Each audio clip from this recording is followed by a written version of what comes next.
மன்னிக்க தயவுபெருத்த கர்த்தருக்கு துதியும் கனமும் உண்டாகட்டும். இந்த நாளுக்கான ஜெபிக்க வேண்டிய வேத வசனம் யோபு 10:2 என்னை குற்றவாளி என்று தீர்க்காதிரும். துதிப்பதற்கு 1 யோவான் 2:2 நம்முடைய பாவங்களை நிவர்த்தி செய்கிற கிருபாதார பலி அவரே. பாவம் இல்லாத மனிதர்கள் ஒருவரும் இப்பூமியில் இல்லை.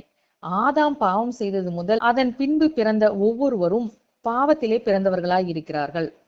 தேவனுக்கு முன்பாக நாம் ஒருவரும் நீதிமான் அல்லாததனால் நாம் கர்த்தருடைய இரக்கத்திற்காக கெஞ்ச வேண்டி இருக்கிறது. கர்த்தர் நம்மை குற்றவாளியாக தீர்த்து விடாமல் அவருடைய மாபெரும் தயவினால் நம்மை மன்னித்து அவருடைய கிருபையை நமக்கு அருள வேண்டும் என்று ஜெபிக்கலாம். நம்முடைய முற்பிதாக்களுடைய ஆசிகளையும் ஆசீர்வாதங்களை மாத்திரமல்ல, அவர்கள் நமக்கு வைத்துவிட்டு போகிற சாபத்தையும் நாம் தான் அனுபவித்து வருகிறோம்.